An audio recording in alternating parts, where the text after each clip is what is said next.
Hello అండి, అందరు ఎలా ఉన్నారు? బాగున్నారా? నేనైతే చాలా బాగున్నాము. ఈరోజు అయితే టమాటో కూర చేస్తున్నాను అనమాట. టమాటో కూర ఎక్కువ ఎందుకు చేస్తానంటే చాలా సింపుల్గా ఉంటుంది, ఫాస్ట్గా అయిపోతుంది. అందుకోసమే ఈ టమాటో కూర అయితే ఎక్కువ చేస్తానన్నమాట. అదిగాక నా ఫేవరెట్ అనమాట. ఏం లేదు, కొన్ని టమోటాలు ఉల్లిపాయలు వేసేసుకుని కొంచెం కారం ఉప్పు చల్లేసుకుంటే అయిపోతుంది కదా. అందుకైతే చాలా సింపుల్గా ఉంటుంది. నాకు ఎప్పుడైనా త్వరగా ఆకలి వేసినప్పుడు లేదా త్వరగా ఇంట్లో ఎక్కువ పనులు ఉన్నప్పుడు ఫాస్ట్గా చేయాలనుకునే వంట అయితే ఇదనమాట. ఇదే నేను ఎక్కువగా చేస్తాను. దీంతోనే ఈ వీడియోసే, టమాటో కూర వీడియోసే చాలా ఉన్నాయి కదా మన ఛానల్లో. అందుకోసం అయితే మళ్ళీ ఇదే చేస్తున్నాను అనమాట. నాకు చాలా ఇష్టం, మా ఫేవరెట్, అందుకోసమని. ఇంకా ఎలా ఉన్నారు? బాగున్నారా? ఏంటోనండి, ప్రపంచం ఇలా అయిపోతుంది. అసలు ఎవరిని నమ్మాలో కూడా అర్థం కావడం లేదు. అనుకునే వాళ్ళే సడన్గా పరాయి వాళ్ళు అయిపోతారనమాట. ఏం చేస్తాము, ఎవరిని నమ్మకూడదు. లోకంలో అందరూ కూడా మోసం చేస్తారనమాట. అవసరానికి మన దగ్గర అన్ని అవసరానికి డబ్బులు కానీ ఏదైనా తీసుకుంటారు. తర్వాత మనం అడిగితే మాత్రం ఎవరు కూడా హెల్ప్ చేయరనమాట. అందుకోసం అయితే ఎవరిని నమ్మకూడదు.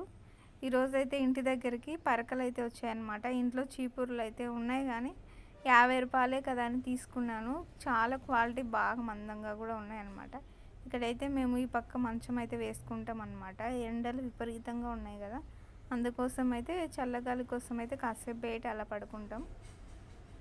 అక్కడైతే టమోటో కూర పెట్టాను అనమాట. ఇక్కడైతే అన్నం కూడా అయిపోయింది రైస్ కుక్కర్లో.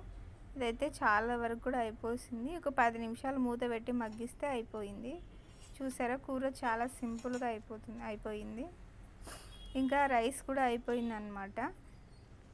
రైస్ ఎందుకు నేను దీంట్లోనే పెడతానంటే చాలా ఫాస్ట్గా అవ్వకపోయినా స్లోగా అయినా కూడా బాగా అవుతుంది అన్నం అనేసి నేను ఎక్కువగా ఈ రైస్ కుక్కర్లో పెడతాను అనమాట. అన్ని పనులు అయిపోయిన తర్వాత నేను ఇక్కడైతే ఒక చెంబు నిండా వాటర్ అయితే తాగుతాను అనమాట.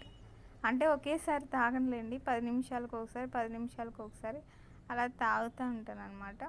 ఏంటో వాటర్ తాగడం కూడా ఇంత కష్టమా అని అనిపిస్తుంది ఫస్ట్ టైము. నేను మంతెన గారి డైట్ ఫాలో అవుతాను అనమాట. అందుకోసం అయితే వాటర్ అయితే ఇక్కడ తాగుతున్నాను అనమాట. సడన్గా వీడియో తీసేటప్పుడు ఫోన్ అయితే కింద పడిపోయింది అనమాట. నాకైతే నిజంగా ఒక క్షణం గుండె ఆగిపోయినంత పని అయిందంటే. నాకు ఉండేది ఒక్క ఫోనే అనమాట. వీడియోస్ తీసుకోనికి, యూట్యూబ్లో షార్ట్స్ చేసేకి ఒక్క ఫోనే వాడుతూ ఉన్నాను అనమాట. అది కూడా చాలా చిన్న ఫోన్ అనమాట. సడన్గా పౌచ్ ఊడిపోయి కింద పడిపోయింది. నాకైతే చాలా భయం వేసింది. ఫోన్ పగిలింది అనుకున్నాను. కొంచెం సైడ్ మాత్రం పోయిందండి, సైడ్ కొంచెం క్రాకర్స్ అయినాయి అంతే. ఈ వీడియో కనుక మీకు నచ్చితే ప్లీజ్ లైక్, సబ్స్క్రైబ్. బాయ్.